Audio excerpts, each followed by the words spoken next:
Praise the lord, హల్లెలూయా. దేవుని పరిశుద్ధ నామానికి స్తోత్రం కలుగును గాక. ఈ మంచి ఉదయకాల సమయంలో ఉదయకాల మన్నా ద్వారా నా మాటలు వింటున్న మీ అందరికీ ప్రభు అయిన యేసుక్రీస్తు వారి నామంలో ప్రత్యేకంగా శుభాలు, వందనాలు తెలియజేస్తూ ఉన్నాను. బాగున్నారా అండి?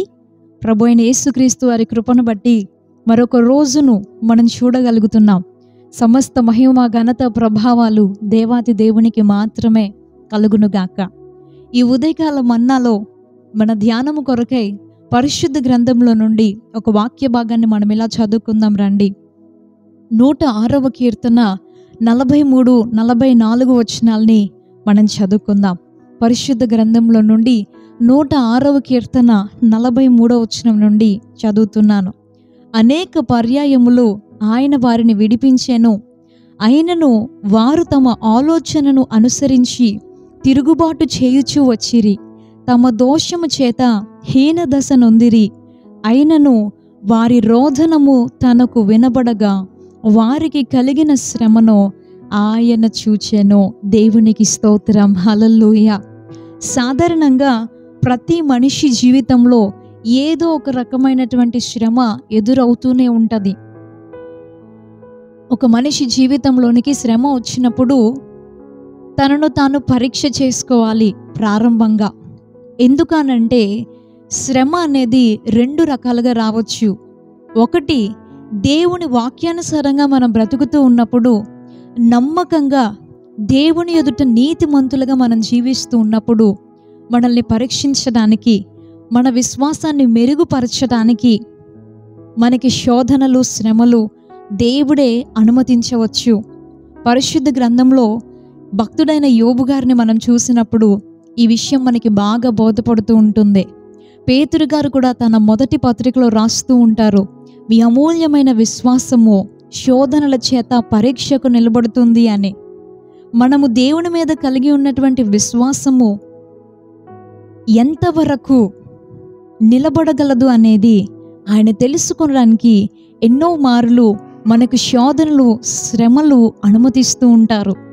దేవుని చిత్తానుసారంగా ఆయన మనకు అనుమతించే శ్రమలు మొదటి విధానం అయితే, రెండవ కారణాన్ని మనం చూస్తే, దేవుడు వద్దన్న వాటిని కావాలనుకొని, దేవుడు అసహించుకున్న వాటిని ప్రేమిస్తూ, దేవుని వాక్యానికి వ్యతిరేకమైన ధోరణిలో నడుచుకుంటూ మనకి మనమే శోధనలు కొని తెచ్చుకుంటూ ఉంటాం. దేవునికి వ్యతిరేకంగా పోరాడుతూ ఉంటాం, పాపాన్ని ప్రేమిస్తూ ఉంటాం, దేవుని మాటల్ని పెడచెవిన పెడుతూ ఉంటాం. ఈ రోజుల్లో కూడా చాలామంది క్రైస్తవులు అనబడేవారు కూడా దేవుని వాక్యం ఏం సెలవిస్తుందో, దేవుని చిత్తం ఏముందో దాన్ని పక్కన పెట్టేసి తమ సొంత ఆలోచనలను అనుసరించి నడవడం వలన ఎన్నో శోధనలు, శ్రమలు తమకు తాముగానే తెచ్చుకుంటూ ఉన్నారు. పాపము మనలను శ్రమలోనికి తీసుకుని వెళ్తుంది. పాపము మనకి అవమానాన్ని కలుగచేస్తూ ఉంటుంది. పాపము ప్రజల ఎదుట మన విలువను పోగొట్టుకునేలాగా చేస్తూ ఉంటుంది. దేవుని మనకి దూరం చేసేది పాపమే. ఆజ్ఞ అతిక్రమించినప్పుడు మనం పాపం చేసిన వారం అవుతాం. ఆ పాపము దేవునికి మనకి దూరాన్ని కలుగజేస్తుంది. దేవునికి మనకి ఉన్నటువంటి సహవాసంలో, ఆ కనెక్షన్లో గ్యాప్ని క్రియేట్ చేస్తూ ఉంటుంది. అప్పుడు కీర్తనలో రాయబడినట్టుగా, యెహోవాను విడిచి వేరొకను అనుసరించి వారికి శ్రమలు విస్తరిస్తాయి అని. దేవునికి వేరుగా ఉండి మనం ఏమీ చేయలేము అని యోహాను సువార్తలో 15వ అధ్యాయంలో రాయబడిన రీతిగా ఆయనకు మనం వేరైపోయి ఎన్నో శ్రమల పాలైపోతూ నష్టపోతూ ఉంటాం. అవన్నీ మనకి మనంగా కొని తెచ్చుకున్న శ్రమలే కదా. దేవుని మాట వినకుండా మన ఇష్టానుసారంగా నడవడం వలన తెచ్చుకున్న శ్రమలే కదా. అయితే ఈ ఉదయకాల సమయము దేవుని వాక్యాన్ని మనం ముందు పెట్టుకొని ఆలోచన చేస్తే, దేవుడు అంటూ ఉన్నాడు, మనం ఎలాంటి శ్రమలో ఉన్నా సరే, మన అవిధేయతతో మనం కొని తెచ్చుకున్నటువంటి శ్రమలోనైనా సరే, మనము దేవుని సన్నిధిలోనికి వెళ్ళి ఆయన దగ్గర పశ్చాత్తాపంతో ప్రార్థన చేయగలిగితే ఆయన మనల్ని చూసే దేవుడై ఉన్నాడు. దేవుని నామానికి స్తుతి కలుగును గాక, హల్లెలూయా. మనం చదువుకున్నటువంటి ఈ యొక్క కీర్తనలో కీర్తనకారుడు ఇశ్రాయేలీల ప్రజల యొక్క జీవితాన్ని గురించి చెప్తూ వస్తూ ఉన్నారు. చెబుతూ ఆయన ఐగుప్తు దేశంలోని ఇశ్రాయేలు ప్రజల్ని బానిసత్వం నుండి బయటకు తీసుకొని వచ్చి కనాను దేశానికి తీసుకుని వెళ్తూ ఉన్న సమయంలో ఆ అరణ్య ప్రయాణంలో 40 సంవత్సరాలు ఎన్నో రకాలుగా వారు దేవుని శోధించారు. ఎన్నో రీతులుగా ఆయన ఎన్ని కార్యాలు, మనుషులెవ్వరూ చూడనటువంటి ఆశ్చర్య కార్యాలు వారి ఎదుట జరిగించినా కూడా ఆయన కార్యాలు వెంటనే మర్చిపోయేవారు. వెంటనే ఆయనకి వ్యతిరేకంగా మాట్లాడేవారు, ఆయన మీద సణిగేవారు, ఆయన శక్తిని సందేహించేవారు. ఇంకా అవన్నీ చెబుతూ వెళ్తే చాలా సమయం మనకి అయిపోతుంది. కానీ మనకి తెలుసు ఎన్ని మారులో వారు ఆయన మీద తిరుగుబాటు చేశారు, ఎన్నోసార్లు ఆయన్ని సందేహించారు, ఆయన మీద విశ్వాసాన్ని వారు స్థిరంగా కాపాడుకోలేకపోయారు, తొందరపడి మాట్లాడారు, దేవుడు చేయగలడా అన్నారు. ఎన్ని కార్యాలు చూసినా వాటిని వెంటనే మర్చిపోయి కృతజ్ఞత లేనివారుగా ఉన్నారు. మరలా ఒక శ్రమ రాగానే, మరలా ఒక కష్టం రాగానే ఆయన మీద సణుగుతూ గొణుగుతూ ఉండేవారు, ప్రార్థన చేస్తూనే ఉండేవారు. ఇక్కడ మనం చదువుకున్నటువంటి ఈ యొక్క వచనంలో కూడా ఎన్నో మార్లు ఆయన వారిని విడిపించారు. 43వ వచనంలో రాయబడి ఉంది, అనేక పర్యాయములు ఆయన వారిని విడిపించెను, అయినను వారు తమ ఆలోచనను అనుసరించి తిరుగుబాటు చేయుచూ వచ్చారు. తమ ఆలోచనలే అనుసరిస్తూ ఉన్నారు, దేవుని మీద తిరుగుబాటు చేస్తూనే ఉన్నారు. ఈ రోజుల్లో కూడా చాలామంది ఇంతే, ప్రార్థన చేస్తారు కానీ ఆయన మీద తిరుగుబాటు చేస్తూనే ఉంటారు. ప్రార్థన చేస్తారు, మందిరానికి వస్తారు కానీ ఆయనకి వ్యతిరేకంగా మాట్లాడుతూనే ఉంటారు. దేవుని సన్నిధికి వస్తారు, ప్రార్థన చేస్తారు కానీ దైవజనుడి ద్వారా దేవుడు తన యొక్క వాక్యాన్ని ప్రకటించినప్పుడు దాన్ని అంగీకరించలేరు, ఆ వాక్యాన్ని ఉన్నది ఉన్నట్టుగా స్వీకరించలేరు. ఆ వాక్యాన్ని గురించి వ్యతిరేకించి మాట్లాడతారు, వాదించుకుంటారు, ముఖము మార్చుకుంటారు. దేవుని వాక్యాన్ని అంగీకరించే స్వభావము లేదు, కానీ ప్రార్థన మాత్రము చేస్తారు. ఎందుకనంటే దేవునికి వ్యతిరేకంగా మనం వెళ్ళినప్పుడు ఖచ్చితంగా శ్రమలు మన జీవితంలోనికి వస్తాయి. అప్పుడు మనం వాటిని తట్టుకోలేక బాధపడుతూ మరలా ఆయన పాదాల దగ్గరికి చేరాల్సిందే. ఇశ్రాయేలు ప్రజలు కూడా ఆయన సన్నిధిలో ప్రార్థన చేస్తారు. ఏదైనా శ్రమ రాగానే, కష్టం రాగానే దేవుడు వారిని విడిపిస్తాడు. విడిపించిన తర్వాత ఆయన చేసిన కార్యాన్ని మర్చిపోయి మరలా ఆయన మీద తిరుగుబాటు చేస్తారు. తిరుగుబాటు చేసిన తర్వాత మరలా ఏదో ఒక శ్రమను వాళ్ళే కొని తెచ్చుకుంటారు. దేవుణ్ణి విడిచినప్పుడు, దేవుని మీద తిరుగుబాటు చేసినప్పుడు శ్రమలు వస్తాయి కదండి.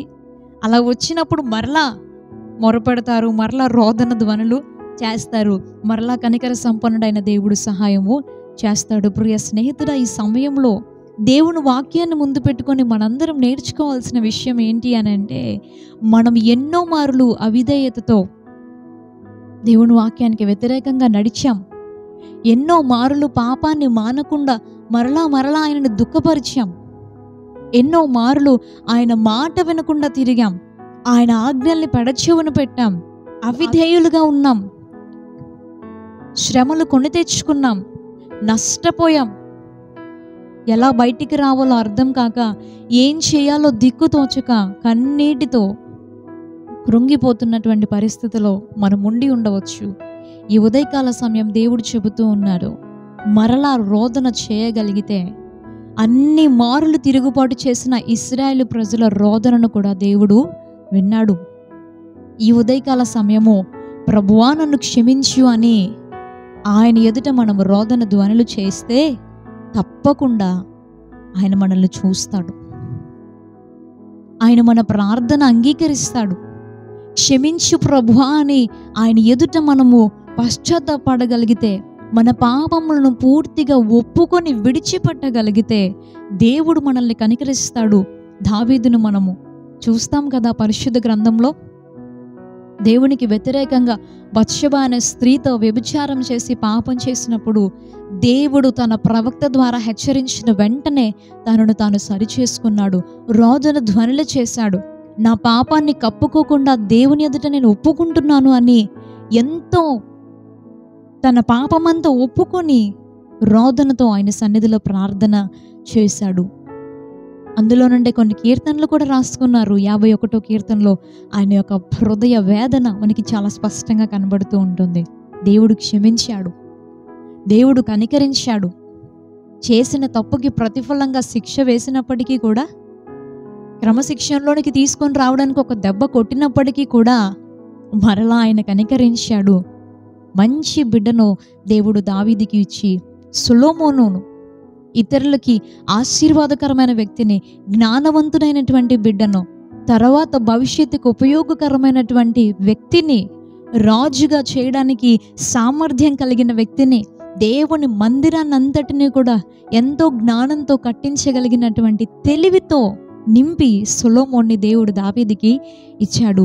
ఈ ఉదయకాల సమయం, నేను దేవుని ఎడ్ల పాపం చేశానే, దేవుని మాటను నేను వినలేదే, నా సొంత మాటలతో సొంత ఆలోచనలతో ఆయన మీద తిరుగుబాటు చేశానే, నేను నష్టం తెచ్చుకున్నాను, నన్ను ఎవరు ప్రేమించట్లేదు, నాకెవరు సహాయం చేయడం లేదు, నేను ఎలా ఈ సమస్యల నుండి బయటపడాలి, ఇది నాకు నేను కొని తెచ్చుకున్నటువంటి శ్రమ కాబట్టి దీనిలో నుండి నేను ఎలా బయటికి రావాలి అని ఒకవేళ కృంగిపోతూ ఉన్నట్లయితే, దేవుడు కూడా ఇంకా నా ప్రార్థన వినడు అనే భావనతో కనుక మీరున్నట్లయితే, రోదన ధ్వనులు మనం చేస్తే ఆయన తప్పకుండా క్షమించుటకు సిద్ధ మనసు కలిగిన వాడు కనుక మనల్ని క్షమిస్తాడు, మనల్ని కనికరిస్తాడు, మరలా సరిచేసి స్థిరపరిచి బలపరిచి నిలబెడతాడు.